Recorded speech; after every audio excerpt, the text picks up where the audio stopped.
DCGB. Ang mga bago, asin darakulang bareta kan aldaw. Mga baretang balansyado, dainimping kikilingan, asin makatotohanan. DCGB, Bareta alas 7. Mga preskong bareta sa lado lokal, nasyonal, internasyonal, asin iba pa. Bareta alas 7. Digdi sa GB, garantisadong bareta. Mga tugang, ako po si Henry M. Ang senong magigiba sa pagbabaretang unya na pagkaaga. Kasabay po si Jasmine Baloloy. Good morning, Jasmine. Good morning, VP Henry. Asin sa satuwi ang mga paraan tabay. Ayan po sa headlines kan mga bareta sa lado lokal. Bagong Regional Director kan PNP sa Bicol na si Police Brigadier General Randy Glenn Silvio. Opisyal na nag-asumir sa pwesto. San Ran Mon sa Tagas Daraga Albay gigibuhon sa aga. Suspect sa panghaba sa Albay Cathedral na dakopnak ng Legazpi PNP. Clearing operation kan Public Safety Office sa Legazpi City nagpapadagos. Sa lado nasyonal, Senado pinuna na ang pagtukar kan 7.2 trillion na 2027 national budget. Sobra 9,000 na mga PNP personnel i-deploy para sa BARM parliamentary elections. 10 billion ipinagdagdag sa AFP modernization program para sa masunod na taon. Impeachment trial ni VP Sara dai dapat ilihis sa issue sa paggamit kan alya sigon kay House Deputy Speaker Janet Garin. Sa ibang nasyon, FBI na-discover na ang Chinese hacking group na biktima nin nagkapirang government offices sa US. Baretang sports, Justin Brownlee malabo pang makapaggawat sa Asian Games. Ngunyan mga tugang sa detalyes kan mga bareta sa lado lokal. Nagasumir na po sa pwesto bilang bagong Regional Director kan Police Regional Office 5 si Police Brigadier General Randy Glenn Silvio. Siya lidahan kay ni si Brigadier General Erisito Miranda matapos magretiro sa serbisyo. Epektibo kasudma ang pagtaon ng serbisyo ni Silvio sa Bicol kasabay kan ginibong turnover ceremony na pinanginutan ni Police Lieutenant General Wilson Joseph Lopez as in PNP Deputy Chief for Operations sa Campo Simeon Ola, Legazpi City. Sa mensahe, siniguro ni Silvio na ang pagkapadagos kan mga programang magkatabang sa pagsiguro sa kansiguridad sa Kabikolan, aktibong presensya kan kapulisan sa komunidad as in disaster response. Bago ang sa iyang designation sa PR5, nagserbi si Silvio sa Criminal Investigation and Detection Group, naging National Capital Region, naging Provincial Director kan Laguna Police Provincial Office as nagkapot nin pangiba-ibang importanteng posisyon sa Southern Police District. Naging hipiman ini kan Quezon City Police District bago nagtukaw bilang bagong Regional Director kan PRO5. Ang baretang ini hatod sa Ilocano.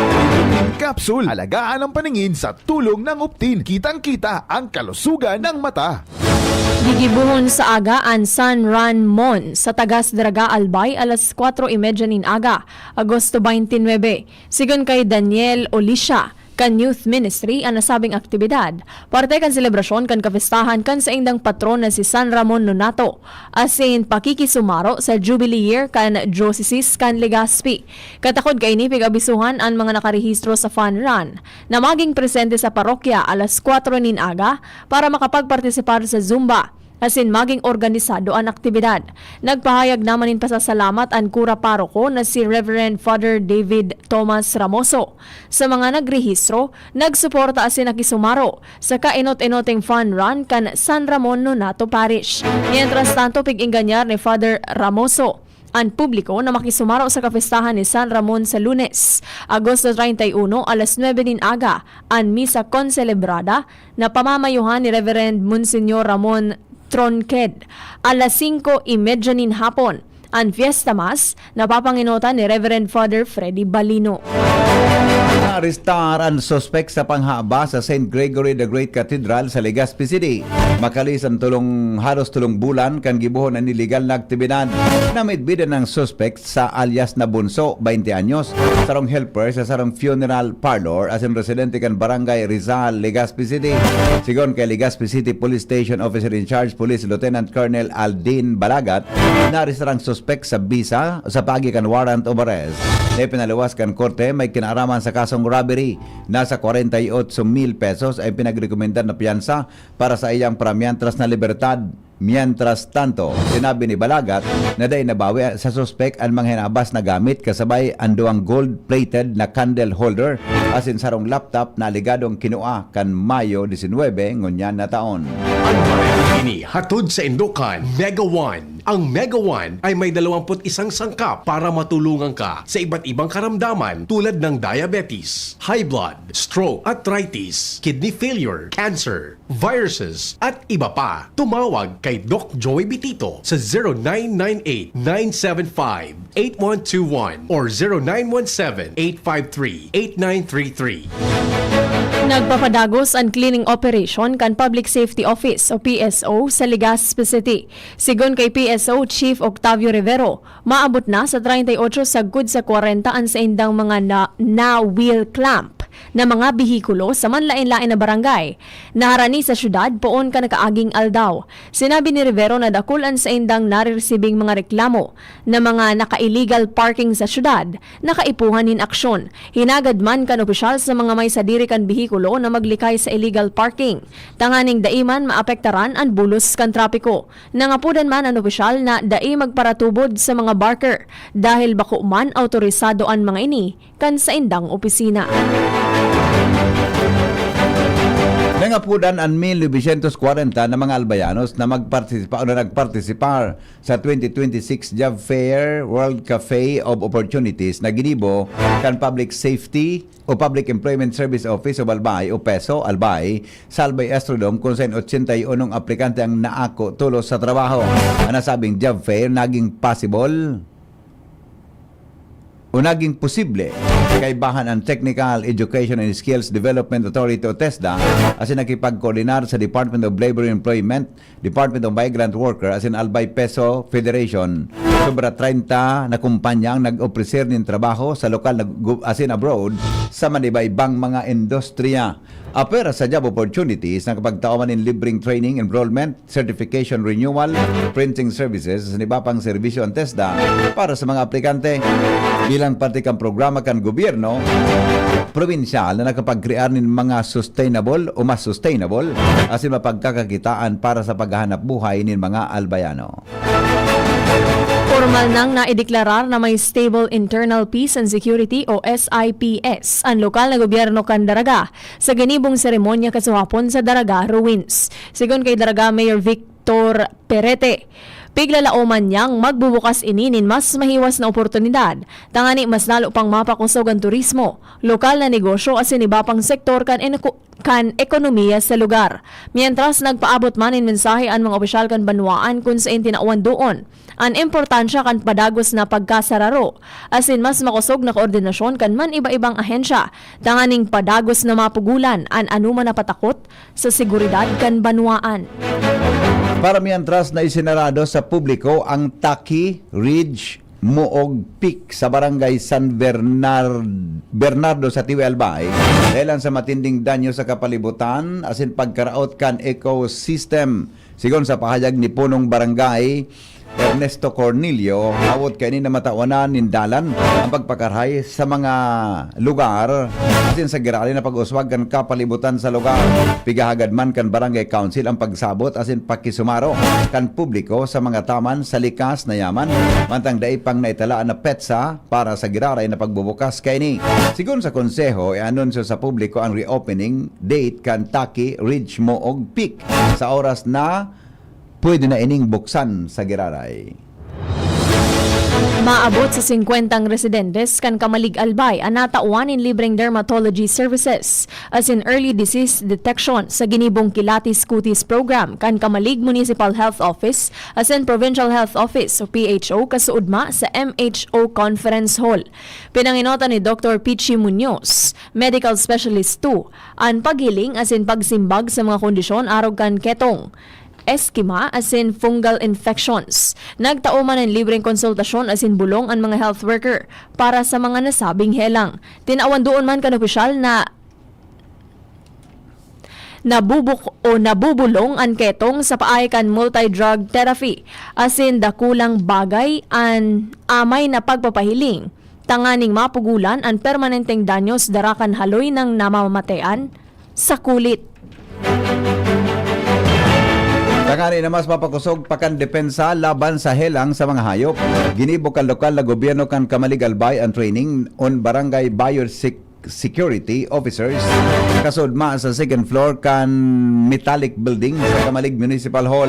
Sa informasyon tiniripon sa aktibidad ang key barangay frontliners, partikular na ang mga barangay kagawad, leading community sa salod asin agrikultura, kaibahan ang mga barangay health workers. Ipinairaro man ini sa intensive instructions sa early detection, rapid reporting mechanism asin striktong biosecurity protocols tangani na mapugulan ang potensyal na livestock outbreaks aron kan African swine fever.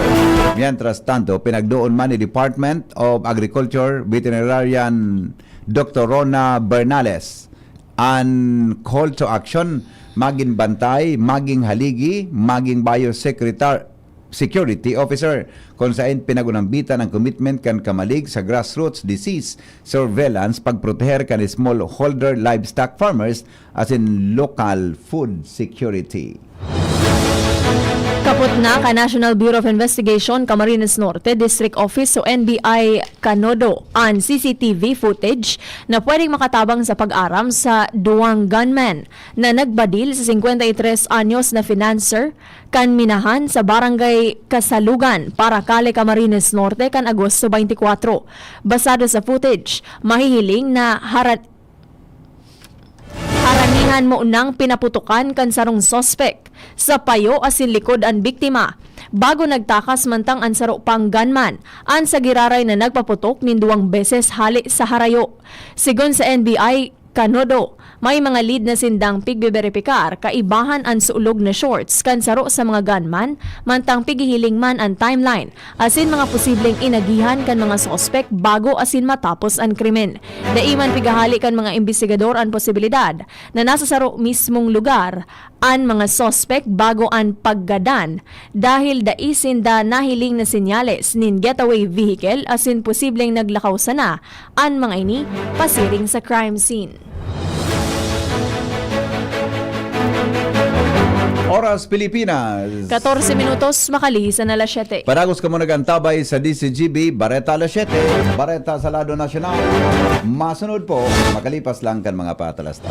DZGB Bareta alas 7. At ngayon, ang pinakabago, ang pinaka-epektibong food supplement na mabusising ginawa sa Amerika at matapos ang 3 taon, aprobado na ng FDA. Mega One, ang evolusyonaryong produkto na nagtataglay ng 21 natural na mga komposisyon na nakatutulong upang palakasin ang immune system at ang ating kalusugan. Para sa karagdagang impormasyon, maaaring pumunta kay Doc Joey Bitito sa Barangay 18, Cabangan West, Legazpi City, kaharap lang ng Bangko Sentral ng Pilipinas. O tumawag sa 0998-975-8121 or 0917-853-8933 para sa free consultation sa natural medicine. bisitahin din ang aming Facebook pages, Mega One Superfood at NHC Bayanihan Official. Mega One, evolusyon para sa kalusugan. Pag tayo may sakit, gusto nating gumaling agad.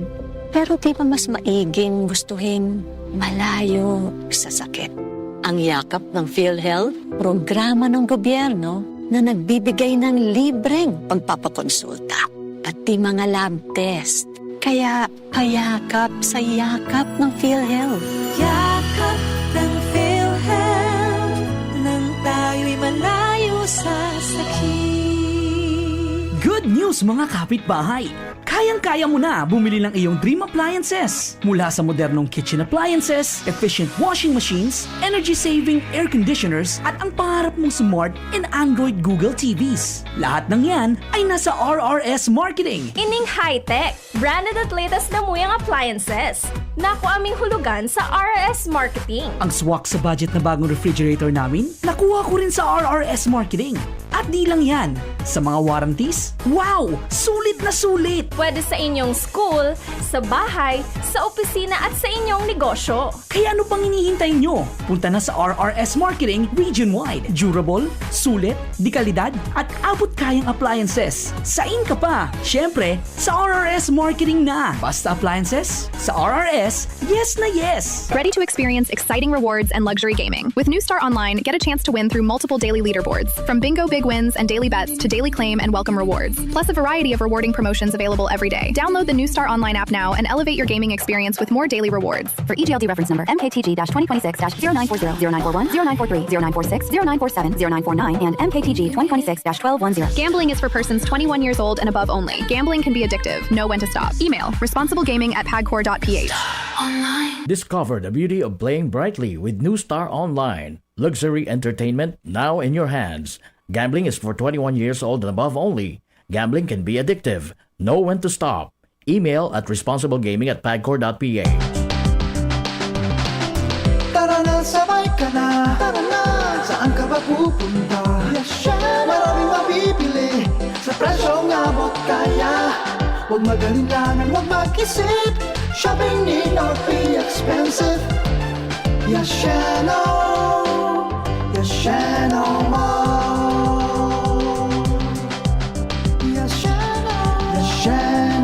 Mall. Yashano. Attention! Attention! Mga parantabay, may marhay na bareta! Ang DZGB nasa cellphone na! Yes po! Madadangog na ang DZGB sa saindong mga cellphone. Sa katuyuhan na mas lalo kamong mapagserbihan asin dagdag na konbenyensya sa saindong gabos, ang DZGB pwede nang ma-access sa paagi kan sa indong cellphone. I-download lang sa saindong mga Android phone ang DZGB app sa paagi kang Google Play Store asin Apple App Store asin hanapon ang DZGB Live. I-install sa saindong gadget asin malinig nindong madadangog ang DZGB. Libre po ini. DZGB. Number 1 na, may Facebook Live pa. Ngunyan, may DZGB Live app na. O, ano pang pigahalat nindong mga paraan tabay? Download na! DZGB Barreta alas 7. 20 minutos makalipas ang alas 6 nin pagkaaga, nadagdagan po ng 10 billion pesos ang propwestong pondo para sa Armed Forces of the Philippines o AFP Modernization Program sa masunod na taon. Ang dagdag na pondo magagamit kan AFP para sa pagpapadagos kan modernisasyon sa ekipahe sa military facilities. Tinawanin doon ni Budget o Department of Budget and Management Secretary Kim De Leon na sa baging ang lakdang na ini mapapakusog palalo ang defense capabilities kang nasyon. Sa kabilugan na sa 50 billion pesos ang alokasyon na pondo para sa nasabing programa sa 2027 sigon sa DBM. Iguaman din sa gold sa 73.67 billion para sa subsistence allowance subsistence allowance kan maabot sa o sobra sa 583 na military o 583,000 na military and uniform personnel na nakatagama para sa 2027 budget.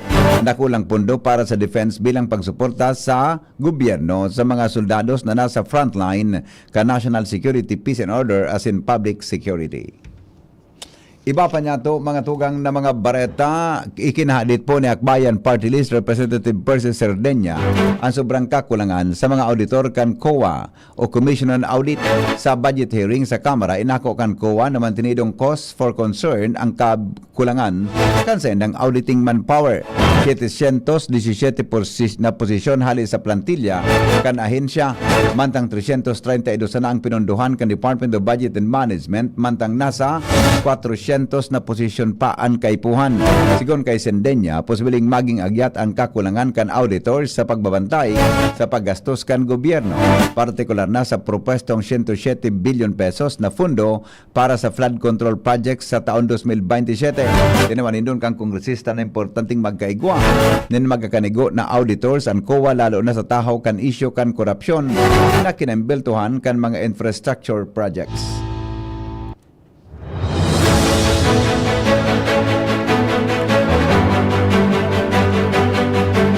Nagpuuna po ang Senate Committee on Finance sa pagtukar kan 7.2 trillion pesos national budget sa 2027. Sa briefing, naghampang ang mga miyembro kan Department of Budget Coordination Committee kasabay sinda Finance Secretary Federico at sin Acting Budget Secretary Kim Robert De Leon, Department of Economy, Planning and Development Secretary Arsenio Balisacan, at sin Bangko Sentral ng Pilipinas Governor Eli Remolona Jr. Sa pagpuon kan budget briefing, sinabi ni Finance Secretary JB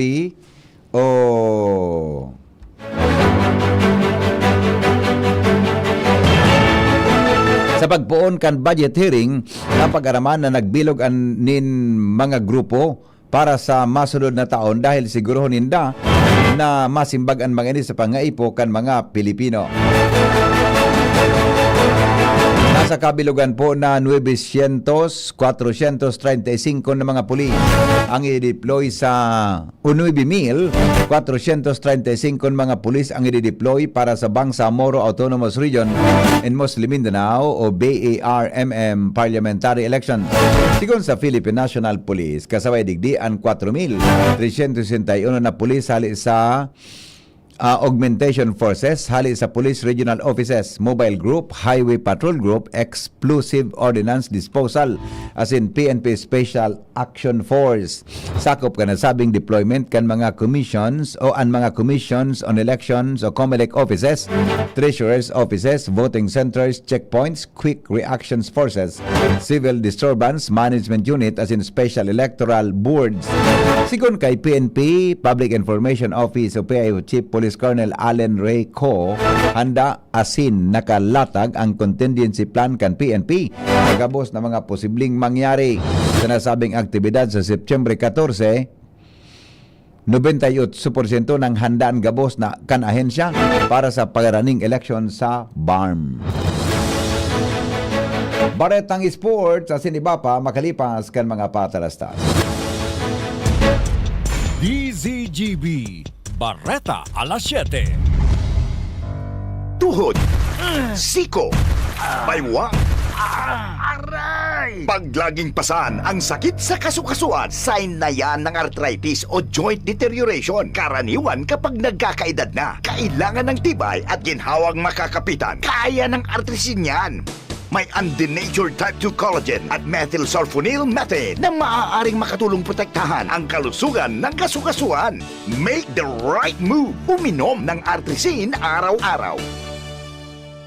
Mabibili ang Artrisin sa mga leading drugstores nationwide. Mahalagang paalala, ang Artrisin ay hindi gamot at hindi maaaring gamitin panggamot sa anumang uri ng sakit. Branded computer ba ang hanap mo dito sa Bicol? Asus na ang sagot dyan. Ang Albay Computer and Electronic Supplies and Repair. Available ang brand new laptops, desktops, printers, gaming desktops, gaming chairs, CCTV systems, at iba pang computer accessories. Hindi lang yan. Quality, branded, authentic, and trusted ang kanilang products na binibenta at very reliable ang kanilang repair services. Authorized service center din sila ng Asus, Lenovo, Epson, Brother, Canon, Sharp Copier, HB Chewy, at Magic. Kaya siguradong maaasahan ang repair at serbisyo. Bisitahin ang kanilang branches sa mga sumusunod na address. Aces, ground floor, V&O Building, Quezon Avenue, Barangay 26, Dinagaan, Legazpi City, Albay. PC Micron Daet, F. Pimentel Avenue, Barangay 6, Daet, Camarines Norte. PC Micron Virac, EJ Rubio Building, Gugon, Sirangan, Virac, Catanduanes. PC Micron Sorsogon, Unit 1, B. Peña Building, Rizal Street, Corner Burgos Street, Polvorista, Sorsogon City, Sorsogon.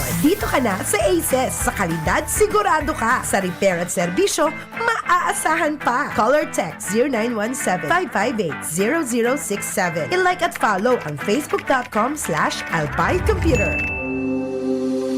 Kayo po ba ay may katanungan sa PhilHealth? Makinig sa programang Alagang PhilHealth kasama ang PhilHealth Regional Office 5. Mapapakinggan tuwing Lunes alas 10 hanggang alas 10:30 ng umaga sa DZGB. Damang-dama ang benepisyo ng PhilHealth sa Alagang PhilHealth.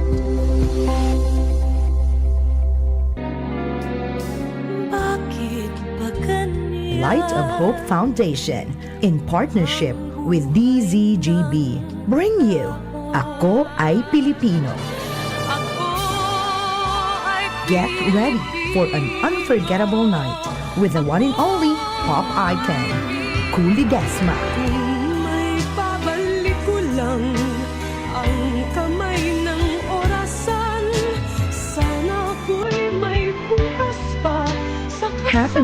October 3, 2026, 7 p.m. at the Ibalong Centrum for Recreation. For tickets, call or text 0915-963-0009 or follow fb.pulidesma at Legazpi for updates.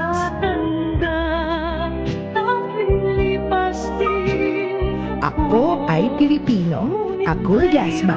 Live concert.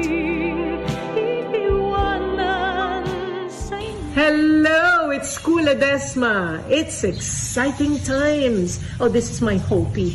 Know why? On October 3, I will do a whole concert there in Legazpi City at the Ibalong Centrum for Recreation. Don't forget and don't miss this. October 3, 7 p.m. Ibalong Centrum. See you. DZGB Barreta alas 7. Mga tugang bareta ngunyan sa ibang nasyon, inanunsyo po ni Britt Lederman, ang Assistant Director kan FBI Cyber Division na sa hindanang nadiskubre ang